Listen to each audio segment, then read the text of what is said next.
Hello everyone, welcome to प्रवास coaching. आज हम लोग सॉइल मैकेनिक्स प्रैक्टिस सेट करेंगे, जो कि जेई लेवल में हर एक जगह, जेई लेवल में भी हम लोग का वो जगह पूछता है। बहुत ही मार्किंग सब्जेक्ट है ये, और बहुत फॉर्मूला बेस्ड आपको इसमें इसमें बहुत सारे फॉर्मूले हैं जो कि आपको याद रखने हैं, और बहुत ही कंसेप्चुअल क्वेश्चन है ये। अगर आप प्रैक्टिकली आप इसको फील भी कर सकते हैं कि सॉइल क्या है, किस तरह से होता है, राइट। घरेलू यूज के लिए भी है, बहुत बेसिक तरह के क्वेश्चन पूछता है जेएसएससी जेई में। जेएसएससी जेई में खास करके बहुत ही आसान तरीके से मार्किंग कम से कम हमारा 6, 7, 8 नंबर रहता ही है, ठीक है। तो कम से कम 3-4 क्वेश्चन अगर रहता है तो आप इसका अच्छी तरीके से मार्किंग कर सकते हैं। 4 क्वेश्चन भी अगर हो गया तो 12 नंबर। आप इसके लिए हमारे पास क्वेश्चन सेट अगर आपको लगाने हैं तो इसके लिए अवेलेबल है हमारे प्रवास ऐप पे टेस्ट सीरीज। आप जिस एग्जाम की भी तैयारी करते हैं, आप उसके नाम पे हमारे पास टेस्ट सीरीज अवेलेबल है।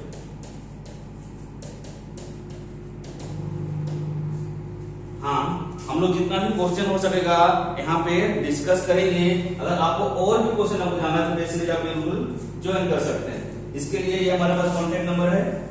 अगर आप फर्दर इंफॉर्मेशन चाहिए आपको तो ये नंबर है हमारे पास 8092546994। तो चलिए हम लोग शुरू करते हैं प्रैक्टिस सेट और सॉइल मैकेनिक्स। सबसे पहला question, which of the following type of soil is transported by gravitational force. तो यहाँ पे ग्रेविटेशनल फोर्स बोला गया है, तो ये ग्रेविटेशनल फोर्स है क्या सर? एक्चुअली यहाँ पे ग्रेविटेशनल फोर्स क्या है? ट्रांसपोर्टिंग एजेंट है। हम लोग यहाँ पे पूरा डिटेल सॉल्यूशन करेंगे और डिस्कस करेंगे हर एक क्वेश्चन को। ऐसा नहीं है कि आपको केवल आंसर बता दिया जाए कि फर्स्ट का ए होगा, फर्स्ट का बी होगा, इस तरह का हमको आंसर नहीं दिया जाएगा। हमको यहाँ पे सारा क्वेश्चन को डिटेल से हम डिस्कस करेंगे, क्या है, क्या इसमें जो अदर ऑप्शंस है वो हमको क्या इंफॉर्मेशन दे रहा है। ये ज्यादा जरूरी है कि उस ऑप्शन जो अवेलेबल है उससे भी क्वेश्चन बन सकते हैं कि अगर ये ऑप्शन कहीं ना कहीं सही हो सकता है, राइट। तो यहाँ पे ट्रांसपोर्टिंग एजेंट क्या है? Gravitational force. बताइए क्या होगा इसका आंसर? मार्क। तो बता दें यहाँ पे ट्रांसपोर्टिंग एजेंट कौन सा होता है? वाटर, एयर, ग्लेशियर, और क्या हो सकता है? ग्रेविटी, जो कि यहाँ पूछा है। तो वाटर में भी फॉर्म हो सकते हैं रनिंग वाटर,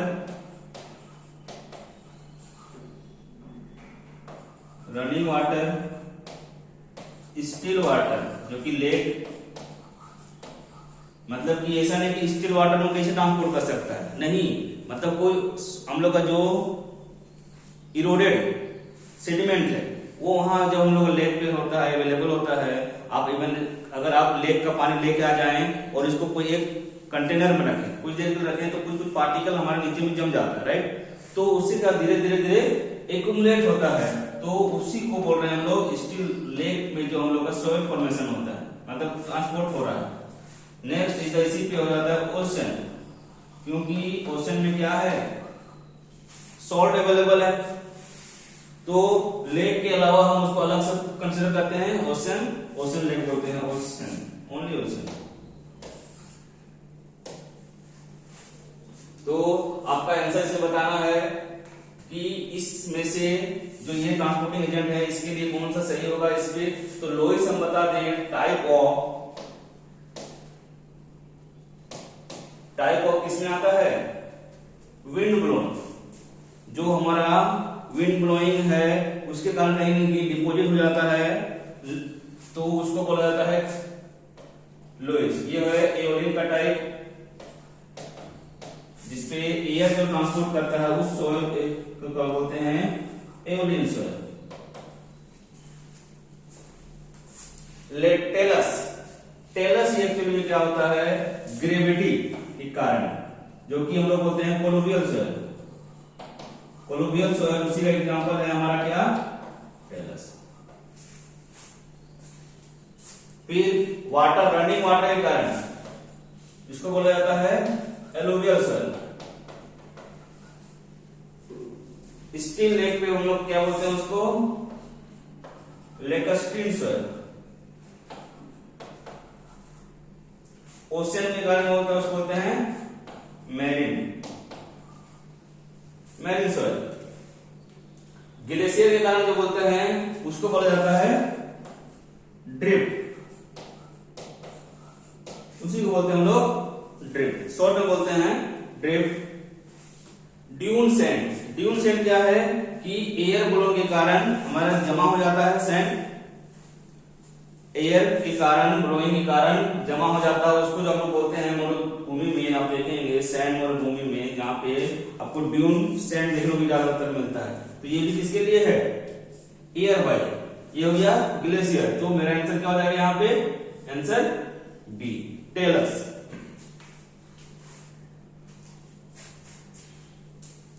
नेक्स्ट क्वेश्चन हम करते हैं।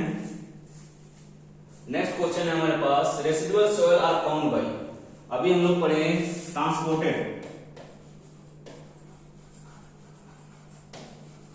यहाँ पे क्वेश्चन किए ट्रांसपोर्टेड पे, ट्रांसपोर्टेड सोयल मतलब उसको एक जगह पे जहां पे इरोड हो रहा है, इरोजन हो रहा है जहां पे,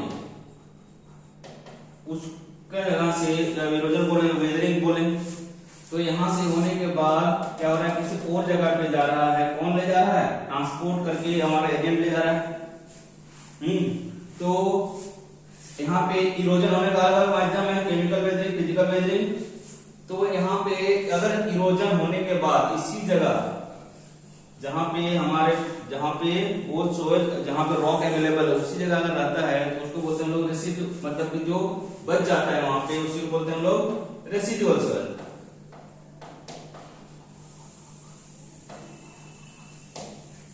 मींस आसपास जो भी सोयल मिलेगा वो क्या बोलेंगे उसको, जहां पे रॉक अवेलेबल उसके सोयल को बोलेंगे रेसिडुअल सोयल। और जो ट्रांसपोर्ट हो गया है उसमें क्या होगा कि फिजिकल वेदरिंग, फिजिकल वेदरिंग के कारण क्या होगा, ट्रांसपोर्ट होगा। तो ये जो रेसिडुअल सोयल है मतलब किसके लिए आता है, केमिकल वेदरिंग।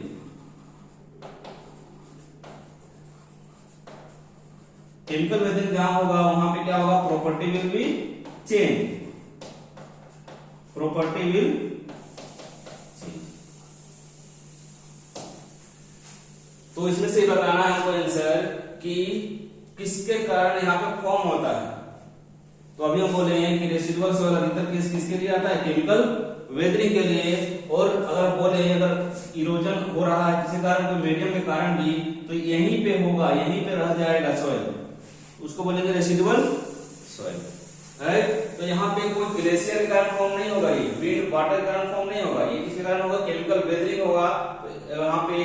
तो ये जितने भी आंसर है ऑप्शन है वो गलत, कौन सा होगा, नॉन ऑफ द एबव। क्यों, केमिकल वेदरिंग।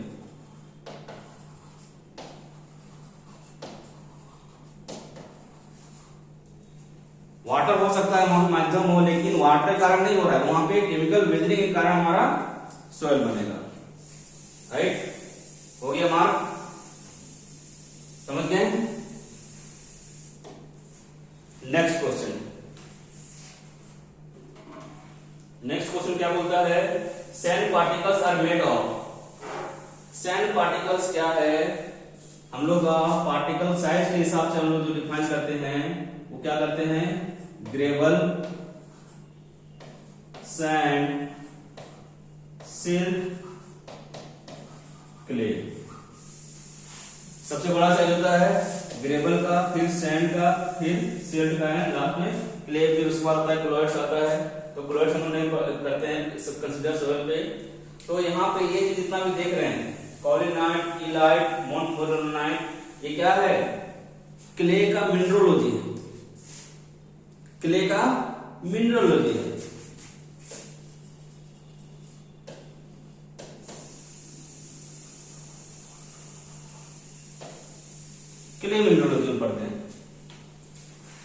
तो क्योलिनाइट, इलाइट, मोनोक्लोनाइट ये प्रॉपर्टी है किसके लिए, क्ले के लिए, जो कि अवेलेबल होता है। क्ले किसी भी फॉर्म में रहेगा, इस तीनों ही फॉर्म में हमारा अवेलेबल रहेगा।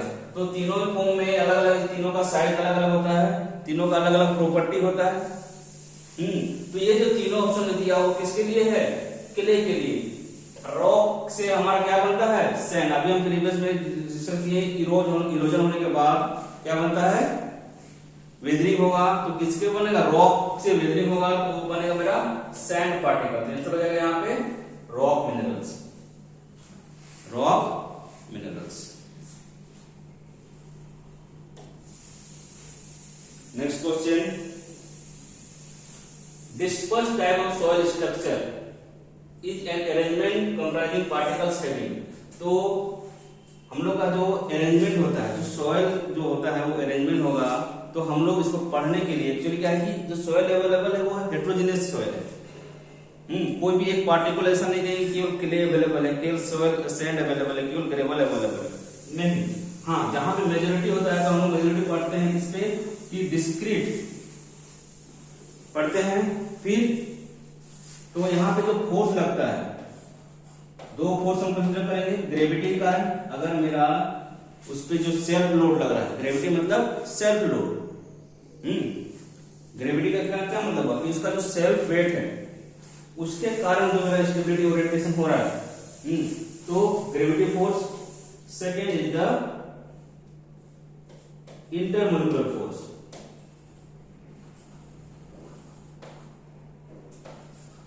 Intermolecular force, gravity force and the intermolecular force. तो ग्रेविटी फोर्स क्या है कि इसके कारण मेरा जो सॉइल है इंडिविजुअल ग्रेविटी किस केस में काम आएगा, इंटरमोलिकुलर फोर्स इस पे डोमिनेट नहीं करेगा। क्या, कौन सा डोमिनेट करेगा, self weight, self weight dominate करेगा। ये है मेरा इंटरमोलिकुलर फोर्स। तो यहाँ पे जब ग्रेविटी फोर्स डोमिनेट करेगा तो किस केस में होगा, जब मेरा बड़ा बड़ा साइज होगा, ग्रेवल सैंड।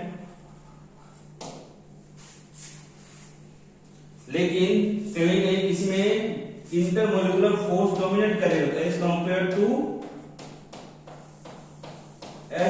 To gravity.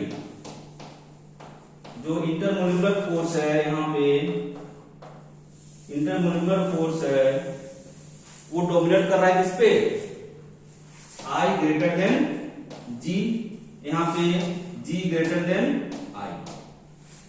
तो यहाँ पे कब होगा, जब मेरा एकदम पार्टिकल साइज एकदम माइन्यूट होगा, जो कि हम लोग किसके लिए आता है, क्ले के केस में। तो क्ले के केस में मिलने को मिलता है, क्ले सिल्ट में मिलने देखने को मिलता है क्या कि intermolecular force greater than the ज्यादा होता है ग्रेविटी कंपेयर में। तो उसी पे क्या होता है कि जो स्ट्रक्चर फॉर्म होता है, दो तरह का स्ट्रक्चर फॉर्म होता है। एक होता है disperse, second is the flocculent. तो हम लोग क्यों डिवाइड कर रहे हैं, यहाँ पर इंटरमोलिकुलर फोर्स है। तो इंटरमोलिकुलर फोर्स है तो दो तरह के इंटरमोलिकुलर फोर्स में आ सकते हैं, या तो रिजल्टेंट फोर्स एट्रैक्टिव होगा या फिर रिजल्टेंट फोर्स रिपल्सिव होगा, राइट। दो तरह के हो सकते हैं। तो जब रिपल्सिव होगा तो उससे उस स्ट्रक्चर को बोला जाता है डिस्पर्स फ्लोकुलेंट, एट्रैक्टिव नेचर का होता है। Flocculent will be attractive nature. तो यहाँ पे रिपल्सिव फोर्स है, तो यहाँ पे हम लोग जानते हैं कि जो स्ट्रक्चर है, जो स्ट्रक्चर है वो पॉजिटिव चार्ज होता है कहां पे, एज पे, और सेंटर पे होता है, जो मिड पे होता है क्या, नेगेटिव चार्ज। जो पार्टिकल्स अवेलेबल है, ये बड़ा से दिखा रहे हैं आपको। तो छोटे छोटे जो पार्टिकल्स है तो उस पे जो एजेस रहेंगे उसमें पॉजिटिव चार्ज, सेंटर पे रहेगा नेगेटिव चार्ज। तो रिपल्सिव में क्या होता है, इस पे फेस टू फेस ओरिएंटेशन बनाता है, फेस टू फेस ओरिएंटेशन, जिसको हम लोग पैरेलल ओरिएंटेशन भी बोलते हैं। और फ्लोकुलेंट में क्या होता है, एज टू एज, और एज टू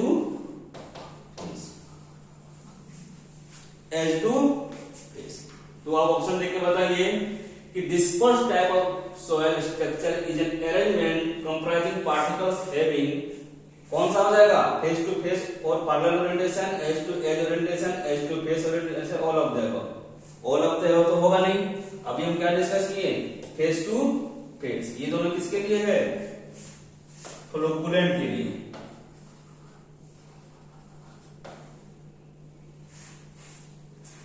तो आंसर हो जाएगा मेरा फेस टू फेस और पैरेलल ओरिएंटेशन।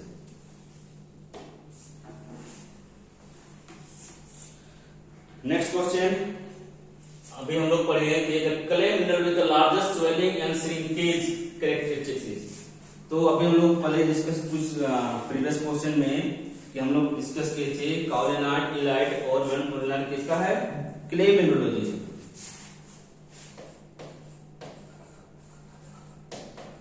क्लेनाइट आया हमारे चाइना में, एक स्पेस मतलब जो प्लेस है वहां पे एक जगह है, तो वहीं पाया गया था पहले, तो वहीं से नाम आया है क्लेनाइट, मोंटमोरिलोनाइट। मोंटमोरिलोनाइट क्लेनाइट क्या है कि जो फंडामेंटल स्ट्रक्चर हमारा, फंडामेंटल स्ट्रक्चर कौन कौन सा है सर, एक होता है टेट्राहेड्रल, एक होता है ऑक्टाहेड्रल। तो टेट्राहेड्रल को हम नोट करते हैं लाइक दिस और ऑक्टाहेड्रल को हम नोट करते हैं। तो ये मेरा फंडामेंटल एक यूनिट बन गया। तो दो स्ट्रक्चर से बनता है, तो यहाँ पे ये मेरा एक यूनिट हो गया। तो दूसरा यूनिट जो आएगा,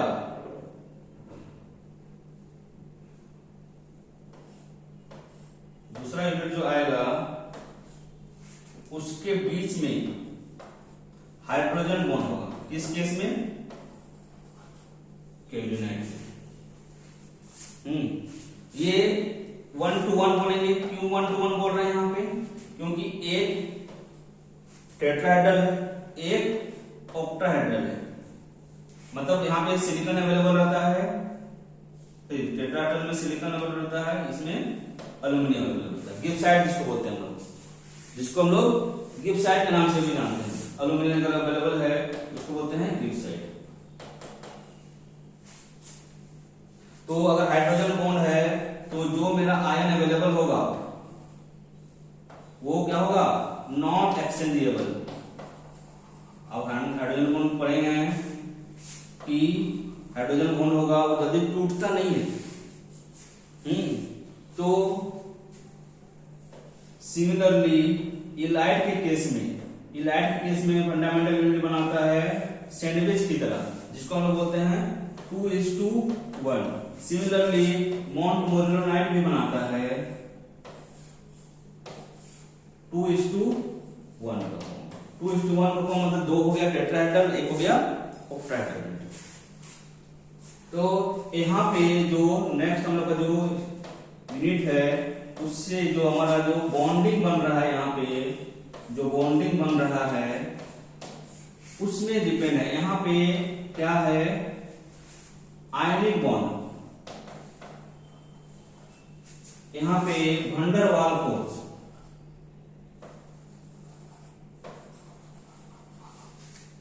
H2O मतलब यहाँ वाटर अवेलेबल रहेगा, वो क्या किस तरह फोर्स लगाएगा, यहाँ पे वैन डर वाल फोर्स। तो यहाँ पे आप बताइए, अगर हम यहाँ पे फोर्स अप्लाई करते हैं इस टाइप ऑफ सॉइल पे, ये मेरा अलग अलग टाइप ऑफ सॉइल है, तो यहाँ पे अगर हम लोग फोर्स अप्लाई करते हैं या फिर हम लोग पानी जो है उस पे हम लोग निकालने की कोशिश करते हैं, तो पानी अगर ऐड करते हैं तो क्या होने के चांसेस है, यहाँ पे हाइड्रोजन बॉन्ड है सर, तो ज्यादा वेरिएशन होगा नहीं होगा। मतलब यहाँ पे स्वेलिंग श्रिंकेज बहुत ही कम होगा, और यहाँ पे वैन डर वाल फोर्स है जो इजीली हम लोग क्या कर सकते हैं, तोड़ सकते हैं, या फिर बोलेंगे कि गैप हो जाएगा, मतलब स्वेलिंग होगा। तो यहाँ पे सबसे ज्यादा स्वेलिंग किसके होगा, लार्जेस्ट स्वेलिंग पूछा, लार्जेस्ट स्वेलिंग। तो लार्जेस्ट स्वेलिंग किसके केस में होगा, मोंटमोरिलोनाइट के केस में।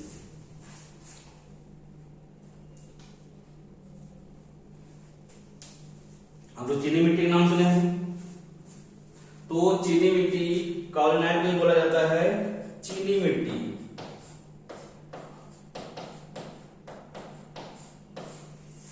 चीनी मिट्टी। Next question, sand generally contains salt if it is obtain from. वैसे ये एकदम क्या है, कोई भी बता देगा कि सॉल्टी सॉइल होगा कहां पे, जहां से हम जिस सोर्स से निकाल रहे हैं उस पे अगर मेरा सॉल्ट अवेलेबल होगा, राइट।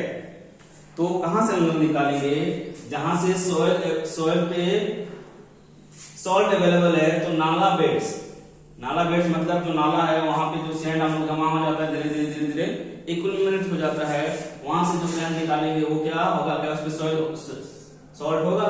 नहीं। रिवर बेड पे नहीं। जनरल बात कर रहे हैं, रिवर बेड में कोई ऐसा हो सकता है रिवर में मिनरल अवेलेबल हो, तो हम लोग ये कह नहीं सकते, ठीक है, लेकिन वो रेयर है। सी बेड्स, सी बेड्स में ऑब्वियसली हो जाता है कि सी बेड्स में क्या है, सी में हमेशा सॉल्ट अवेलेबल होना ही होना है, राइट। तो आंसर क्या हो जाएगा मेरा, सी बेड। आंसर है मेरा C. Next question, geological cycle, geological cycle for the formation of soil. Soil का फॉर्मेशन सर यहाँ पे एकदम बेसिक, हम लोग ओरिजिन हम लोग जो क्वेश्चन हम यहाँ पे लिए हैं वो बिल्कुल बेसिक बेसिक क्वेश्चन लिए हैं, ओरिजिन ऑफ द सॉइल से, ठीक है। तो यहाँ पे क्या है कि पूछ रहा है geological cycle. Sir geological cycle क्या है कि रॉक बनना, रॉक का टूटना, फिर से रॉक बनना, तो क्या प्रोसेस होता है। तो क्या है कि ये साइकिल हम कहां से शुरू करेंगे, तो सबसे पहले शुरू करते हैं कहीं पे रॉक अवेलेबल है, तो रॉक हमारा सॉइल कब बनेगा, रॉक मतलब केवल सॉलिड है, उस पर कुछ भी एयर वाटर अंदर पे ट्रैप नहीं है। अगर ट्रैप है भी तो उसको यूज नहीं कर सकते, अगर वाटर ट्रैप होगा भी तो उसको हम यूज नहीं करेंगे, स्ट्रक्चरल वाटर होगा। तो ये है, इसको वेदरिंग करेगा। वेदरिंग कौन कौन करता है, उसका वेदरिंग एजेंट है, केमिकल वेदरिंग, फिजिकल वेदरिंग हो सकता है। तो वेदरिंग करने के बाद इसको क्या करेगा, ट्रांसपोर्ट करेगा, इसको ट्रांसपोर्ट करेंगे। हाँ, बहुत समय लगता है इसके, ट्रांसपोर्ट होगा। इसके बाद यहाँ पे फिर क्या हो जाएगा, ट्रांसपोर्ट करने के बाद कहीं ना कहीं डिपॉजिट होगा,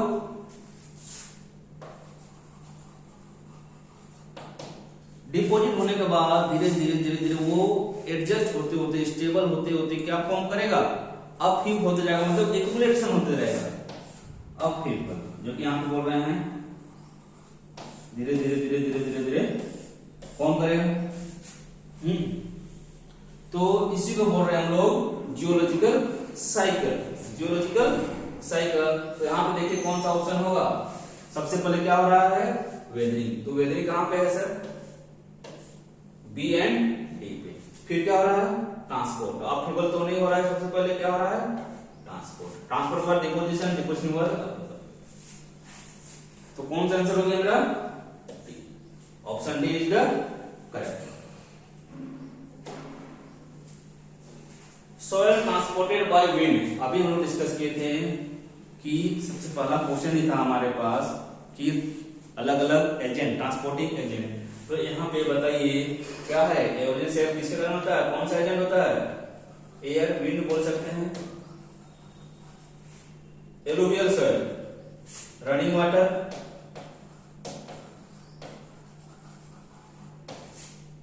मैरिन सॉइल, इस पे ओशन, लेटस्टिन सॉइल, लेक। तो क्या पूछा है सर, बाय द विंड।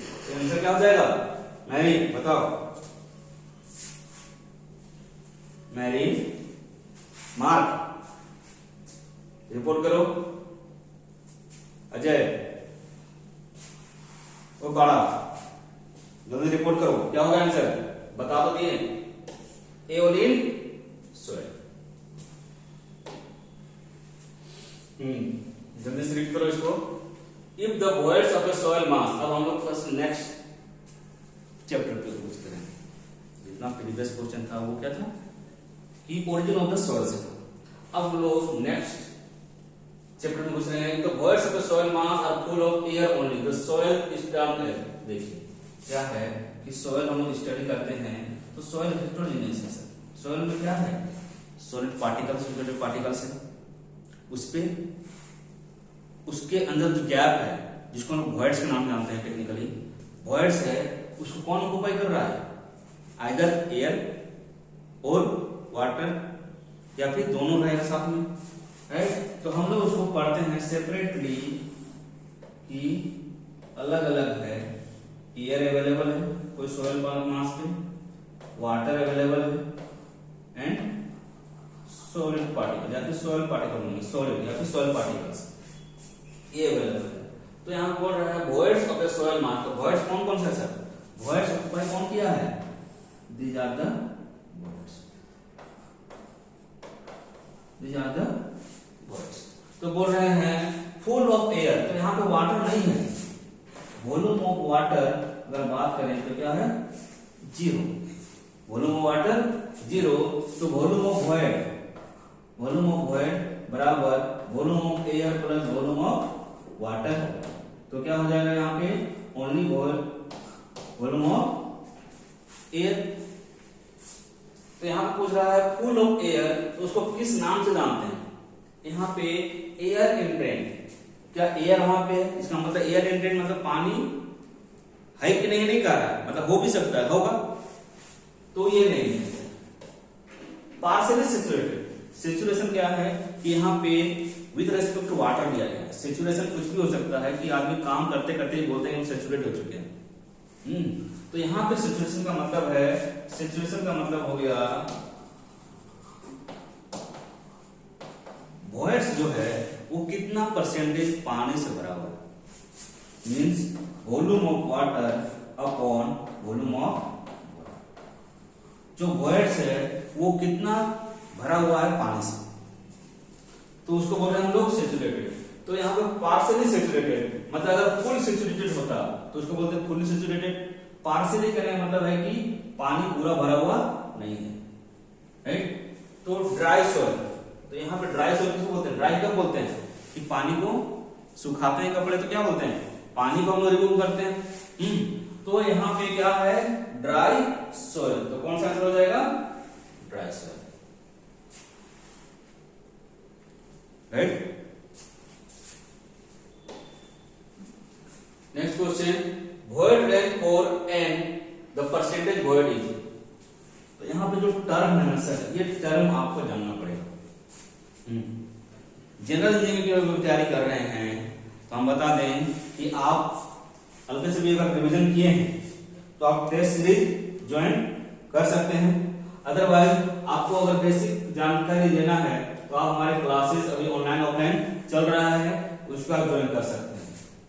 तो बता दें यहाँ पे हम नोट करते हैं परसेंटेज वॉइड और value range for the n, n यहाँ पे क्या है, porosity, n is the porosity, e is the void ratio. हम अभी टर्म लिखा दे रहे हैं, क्या है टर्म बताएंगे। तो यहाँ पे जो हम लोग सॉइल डिफाइन करते हैं ना सर, सॉइल डिफाइन करते हैं, ये जो अभी हम बताएं 3 फेज में रहता है, इसको बोलते हैं 3 फेज, इसको बोला जाता है 3 फेज। 3 फेज क्यों सर, क्योंकि तीनों मटेरियल अवेलेबल है, एयर वाटर एंड सॉलिड। हम लोग पढ़े हैं सॉलिड स्टेट, तो यहाँ पे air water and solid available है, इसको बोलते हैं 3 फेज। 3 फेज।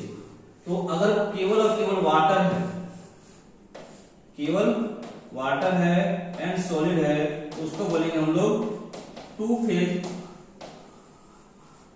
तो ये क्या हो गया, soil with water fully saturated भी हो गया बोलेंगे, केवल वाटर अवेलेबल है तो फुल्ली सैचुरेटेड भी बोल सकते हैं इसको, फुल्ली सैचुरेटेड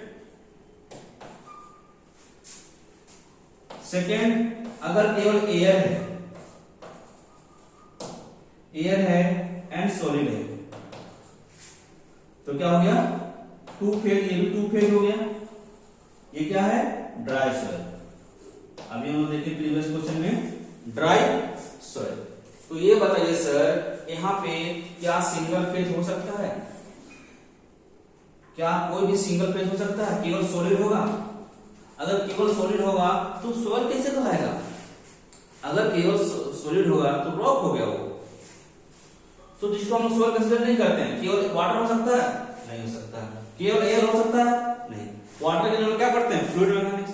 एयर वाला एरोडायनामिक्स में लोग पढ़ा जाता है।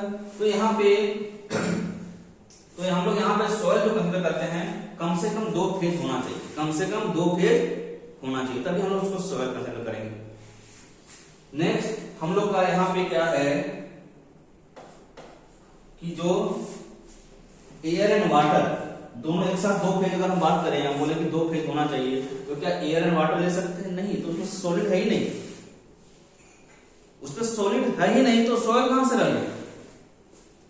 अरे भाई, अगर यहां पे हम बोले 2 फेज एयर प्लस वाटर, तो ये 2 फेज बना जी, लेकिन क्या है, इसमें सॉलिड अवेलेबल है?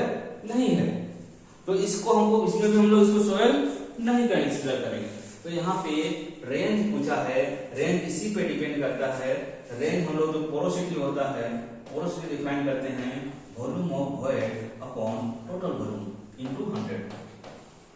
परसेंटेज लिख रहे हैं, मतलब यहाँ पे होना चाहिए, किस पे परसेंटेज लिखना चाहिए यहाँ पे, ठीक है।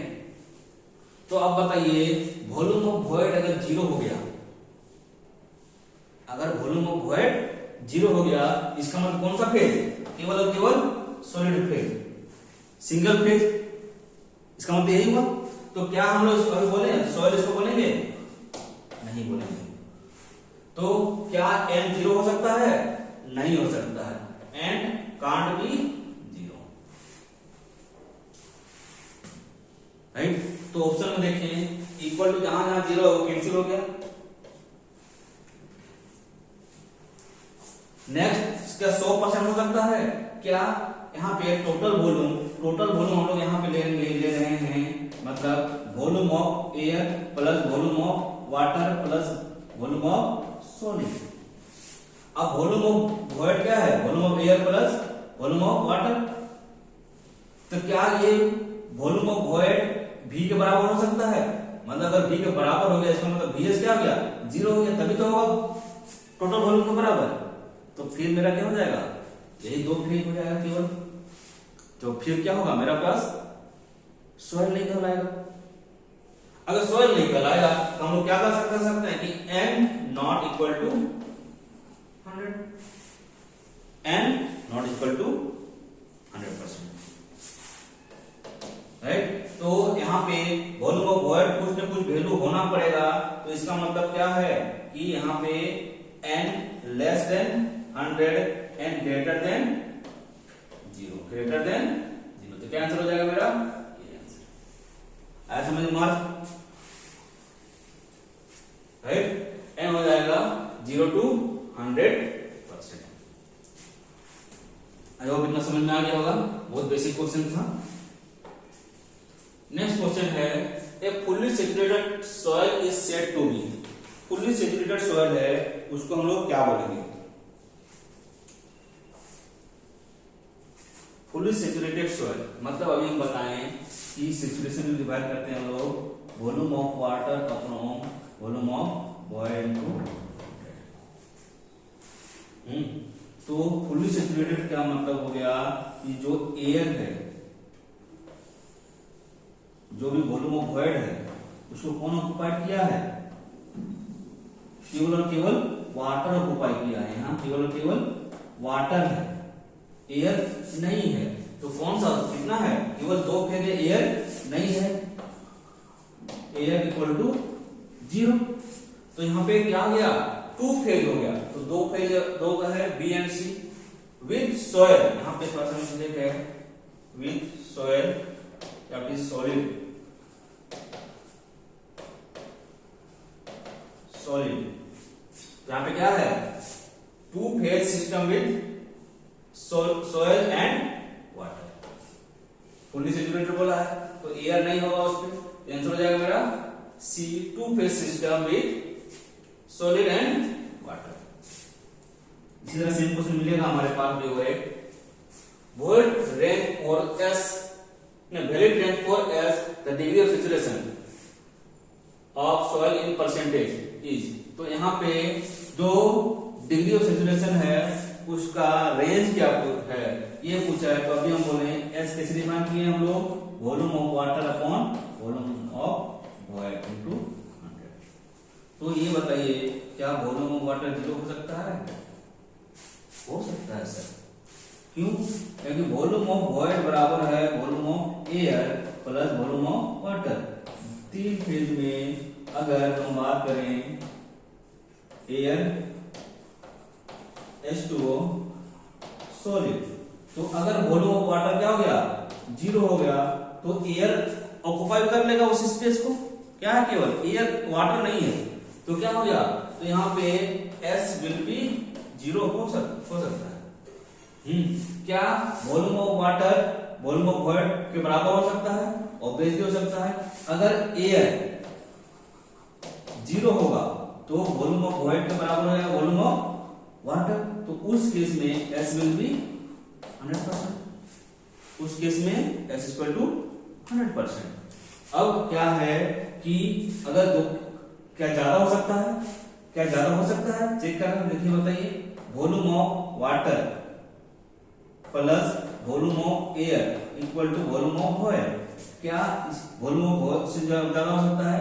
तो यहाँ पे अगर हम वॉल्यूम ऑफ वाटर लिखें equal to volume of void minus volume of air, ये 0 हो सकता है, नेगेटिव तो नहीं होगा। तो ये कभी भी इससे वॉल्यूम ऑफ वॉइड ज्यादा नहीं होता। क्यों? कहेंगे ये दोनों का समेशन है सर, दोनों का समेशन है, वो सिंगल यूनिट नहीं है। तो जितना जितना जितना ये वेरी करेगा, इंक्रीज करेगा, वॉल्यूम ऑफ वॉइड इसी तरह इंक्रीज करेगा। अगर वॉल्यूम ऑफ एयर 0 हो भी गया तब भी अगर हम बात करें तो वॉल्यूम ऑफ एयर क्या होगा, इंक्रीज करेगा तो वॉल्यूम ऑफ वॉइड, फिर वॉल्यूम ऑफ वाटर इंक्रीज करेगा तो वॉल्यूम ऑफ वॉइड भी इंक्रीज करेगा, लेकिन ग्रेटर देन नहीं हो सकता। तो इसका मतलब क्या है, एस कहां से कहां लाई करेगा, 0 से लेकर के 100% तक। तो यहाँ पे देखिए दोनों यहाँ पर भी है, लेकिन यहाँ इक्वालिटी कहां पे है, इस पे है।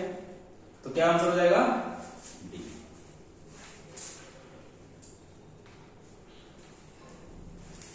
Next question, void ratio of a soil mass 10। Void ratio, सबसे पहले तो वॉइड रेशियो पे हम जो लिखे थे E, उसको समझिए। E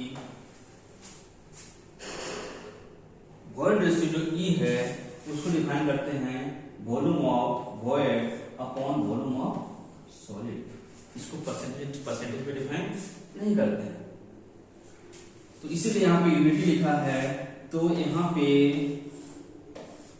this is the volume of void, volume of solid. दोनों इंडिपेंडेंट है, टोटल वॉल्यूम से इंडिपेंडेंट है। तो ये इंक्रीज करेगा, इससे कोई लेना देना नहीं है। एयर वाटर है, वाटर रिप्लेस कर गया एयर को, वाटर ऐड करते गए तो सॉलिड से कोई लेना देना नहीं है, ठीक है। तो volume of void equal to volume of air plus volume of water, तो उससे कोई लेना देना है नहीं। वॉल्यूम ऑफ वॉइड 0 हो सकता है क्या? नहीं हो सकता है। वॉल्यूम ऑफ वॉइड 0 हो गया मतलब E इक्वल टू 0, जो कि नहीं हो सकता है, पॉसिबल नहीं है। वॉल्यूम ऑफ वॉइड अगर 0 हो गया तो मेरा केवल और केवल सॉलिड बचेगा। अभी हम बोले थे कि सिंगल फेज सॉलिड नहीं रह सकता है, उसको रॉक बोलेंगे। तो E कांट बी 0। अब देखिए E कांट बी 0 मतलब E ग्रेटर देन 1 भी हो सकता है। E ग्रेटर देन 1 भी क्यों? क्योंकि volume of void independent of volume of solid है। ऐड करते गए वाटर तो क्या होगा, मेरा वॉइड रेशियो बढ़ता जाएगा। तो यहाँ पे देखिए नेवर भी ग्रेटर देन नहीं, एकदम गलत। इक्वल टू भी हो सकता है, वॉल्यूम ऑफ वॉइड बराबर volume of solid, greater than भी हो सकता है। बी 0 तो होगा ही नहीं। अगर 0 हो गया मतलब वॉल्यूम ऑफ वॉइड 0 हो गया, वॉल्यूम ऑफ वॉइड 0 हो गया मतलब केवल और केवल सॉलिड अवेलेबल है। Take any value greater than 0, बिल्कुल सही। कुछ वैल्यूज होता है volume of void less than volume of solid भी हो सकता है, उस केस में क्या होगा 1 से छोटा होगा लेकिन 0 से ज्यादा होगा। तो सही आंसर क्या होगा take any value greater than the. Next option भी क्या देख लेते हैं, टेक वैल्यू बिटवीन 0 एंड 1, नहीं हो सकता है, ग्रेटर देन 1 भी होगा ही, हो सकता है। तो आंसर हो जाएगा मेरा C. Next question, if the volume of void is equal to the volume of solids in a soil mass, then the value of the porosity and the void ratio respectively are। तो हमको यहाँ पूछा है, दे दिया है volume of void बराबर volume of solid. तो अभी हम डिफिनेशन देखे थे, volume of void volume of solid.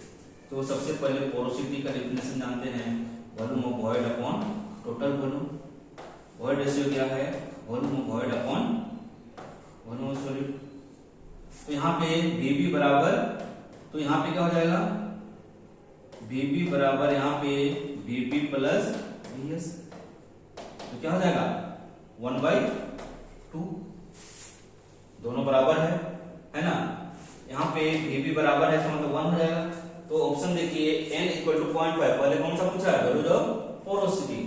तो पोरोसिटी मतलब यहाँ पे क्या है, पोरोसिटी 0.5, कौन है 0.5, ये ऑप्शन है, ठीक है।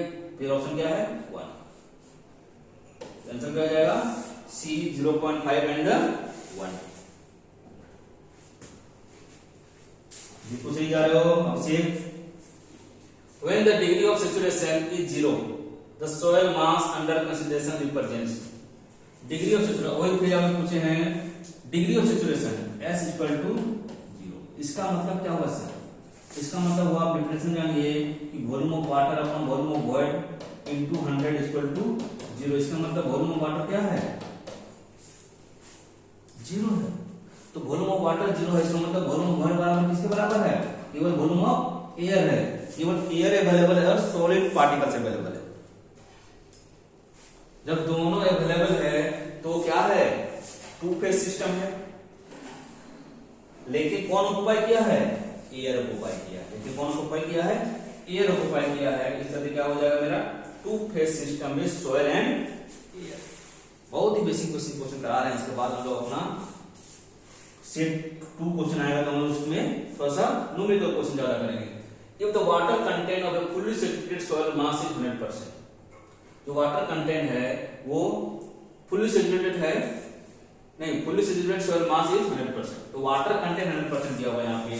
तो वाटर कंटेंट डिफाइन करते हैं। वाटर कंटेंट एक्चुअली जानिए, जितना भी अभी हम डिस्कस किए, degree of saturation, porosity, void ratio, ये किसके रेस्पेक्ट में था, रेस्पेक्ट में था, मतलब कि हम लोग वॉल्यूम को कंसीडर कर रहे थे।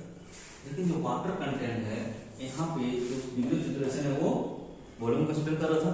यहाँ पे जो वाटर कंटेंट है वो किसको कंसीडर कर रहा है, वेट को कंसीडर कर रहा है, wait of water upon weight of solid, wait of water upon weight of solid into 100। इसको भी परसेंटेज में लिखते हैं इनटू 100। तो यहाँ पे क्या है कि एक रिलेशन आता है हमारे पास, अभी डेरिवेशन नहीं कर रहे हैं, डेरिवेशन को यहाँ पे करना नहीं है, फॉर्मूला जो है उसको याद रखना है। पहले बोलते हैं कि सॉइल में क्या है फॉर्मूला, आपको ड्राइव अभी करने बैठ जाइएगा तो एक क्वेश्चन को आपको ऐसा आपको तेजी नहीं बनना है एग्जाम में कि भाई हमको इसको आ नहीं रहा है, मेरा याद नहीं आ रहा, तब यहाँ पर ड्राइव करते हैं फॉर्मूला। नहीं, आपको याद करना है। आपको अगर स्कोर करना है तो अगर याद नहीं आ रहा है तो आगे बढ़ो, यही नियम है एग्जाम निकालने का, यही नियम है। अगर आपको नहीं आ रहा है, याद नहीं आ रहा है, कॉन्फिडेंट नहीं है आपको फॉर्मूला में, तो आप आगे बढ़ जाइए। और जहां लेनदेन न्यूमेरिकल आ रहा है तब भी आगे बढ़ जाइए, ताकि आप आइए फिर से दोबारा आइए तब बनाइए। एक क्वेश्चन को बनाने के चक्कर में 4 क्वेश्चन नहीं छोड़ना है। तो वाटर कंटेंट क्या हो गया, यहाँ पे एक रिलेशन है ES equal to W into, तो W क्या है वाटर कंटेंट, केवल सिंगल W लिखे हैं तो water content, weight of water W, weight of solid W। तो यहाँ पे बोला है कि 100%, तो यहाँ पे 100% बोला है मतलब कि W इक्वल टू 100% बोला है, इसका मतलब 1 है। S फुल्ली सैचुरेटेड बोला है, क्या बोला है? Fully saturated. फुल्ली सैचुरेटेड क्या मतलब हो गया? S equal to 1, S equal to 1। तो यहाँ बताइए E into 1 equal to 1 into G। अब देख के बताइए मार्क कि क्या हो जाएगा answer. Less than the specific gravity of the soil नहीं, इक्वल टू है, क्या होगा answer? Equal to specific gravity of the soil. यहां पे मोर बेहतर आंसर होता सॉलिड, सॉलिड या फिर सॉइल पार्टिकल। क्या बोलते हैं? Soil particles. हम लोग यहाँ पे जो ग्रेविटी लेते हैं वो सॉलिड पार्टिकल्स से लेते हैं। तो क्या हो जाएगा answer? Equal to the specific gravity. बस इतना कंसेप्ट होगा कि शायद मेरे पास वहां पे तर्क नहीं करना है वहां पे एग्जाम पे कि वाई सर यहाँ पे सॉइल का तो लेते नहीं है स्पेसिफिक ग्रेविटी, क्या होगा? सॉइल का लेते हैं तो क्या बोलते हैं? मास स्पेसिफिक ग्रेविटी बोला जाता है। Next question, world ratio of soil mass is 0.9 it's porosity selfie. अब देखिए क्वेश्चन, अब थोड़ा सा उसी से घुमा कर पूछ रहा है। यहाँ पे ये क्या हो गया? Volume of void, volume of solid. Void ratio क्या होगा? मतलब volume of void upon volume of solid. तो इसको लिख सकते हैं सर 0.9 अपॉन 1। बात तो बराबर ही है। Void ratio 0.9 upon 1। इसका मतलब क्या होगा? वॉल्यूम ऑफ वॉइड कितना हो गया? अगर 0.9 है तो वॉल्यूम ऑफ सॉलिड कितना होगा? 1। तो यहाँ पे पोरोसिटी, पोरोसिटी किसे डिफाइन करते हैं? Volume of void upon total volume, volume of void upon total volume. तो क्या हो जाएगा? 0.9 अपॉन 1 प्लस 0.9, क्या हो जाएगा? 0.9 अपॉन 1.9। तो यहाँ पे आपको बताना है पहली बात तो आपको देखिए ऑप्शन कैसे रिजेक्ट करना है। ऑप्शन को कैसे रिजेक्ट करते हैं? देखिए ऑप्शन रिजेक्ट करने का क्या तरीका है कि यहाँ पे 0.9 है, यहाँ पे सबसे पहले देखिए यहाँ पे क्या आया? 0.9 अपॉन 1.9। 9 का मल्टीपल क्या आ जाएगा? 9 गुना 18। तो अगर 0.9 होता और यहाँ पे 1.8 होता तो 0.5 आता ना सर? 0.5 आता। तो इसका मतलब ये अगर ये वैल्यू बढ़ाएंगे तो ये वैल्यू घटेगा। तो 0.5 से मेरा क्या होगा? कम होगा। 0.5 से कम होगा, इतना बस ध्यान दीजिए। यहाँ पे कैसे हम लोग अप्रोच करते हैं? 0.5 से कम होगा तो ये आंसर नहीं होगा। 0.5 से कम होगा तो सी एंड डी विल रिजेक्टेड। देखिए कंसेप्ट के साथ साथ क्या है कि आपको तरीका भी मालूम होना चाहिए कैसे हम क्विकली सॉल्व करें। तो यहाँ पे 0.5 से कम होगा तो बचा क्या? 0.4 के बाद जो टर्म है उसी वेरिएशन है। तो हमको यहाँ पे निकालना पड़ेगा 1.9, 0.9 या फिर लिख सकते हैं 90 नहीं 9 नहीं लिखेंगे, सॉरी 9 लिखेंगे केवल, 90 नहीं 9। तो अब यहाँ पे ऑब्वियसली बात है हम पॉइंट देंगे 90। तो क्या है? 4 से, यहाँ पे ज्यादा दिमाग नहीं लगाना है, 4 से ही देंगे। क्या हो जाएगा? 9 चौके 36, 3 7। देखिए थोड़ा सा मेरा जो कैलकुलेशन है वो थोड़ा सा कमजोर है, ठीक है, लेकिन जितना इस्तेमाल करते हैं तरीके से इस्तेमाल करते हैं। तो कितना बच गया यहाँ पे सर? कितना हो जाएगा? 4 और यहाँ पे 2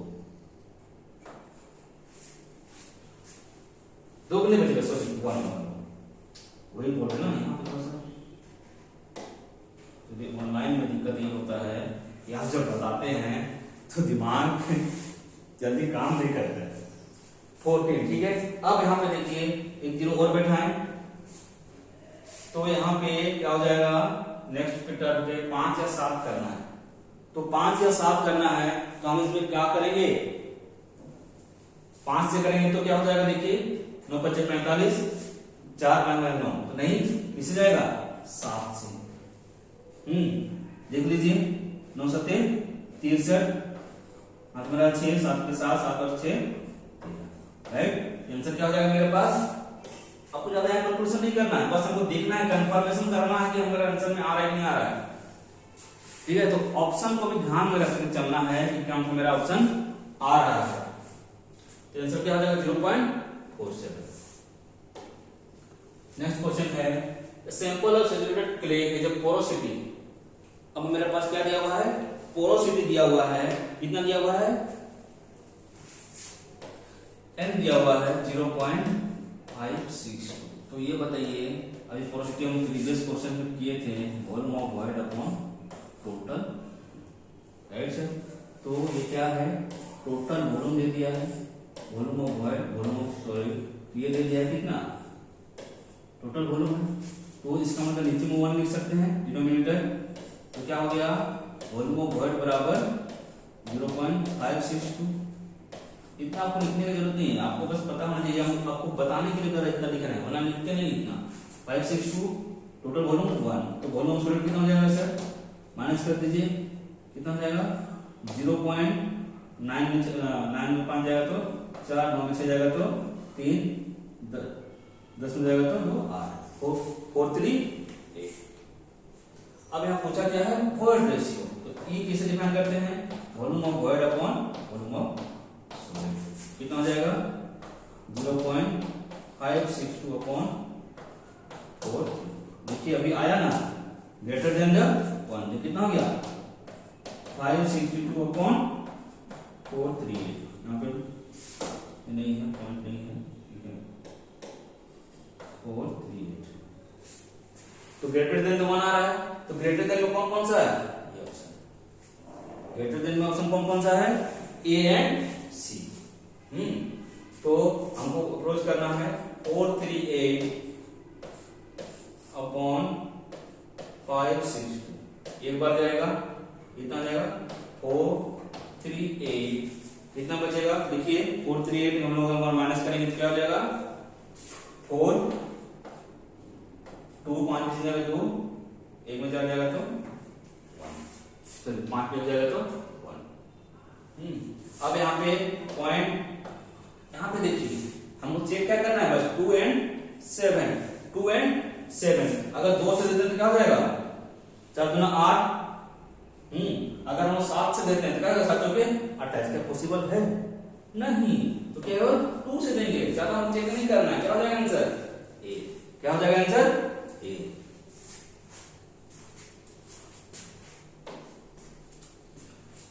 unit weight of completely saturated soil is given by, देखिए यूनिट वेट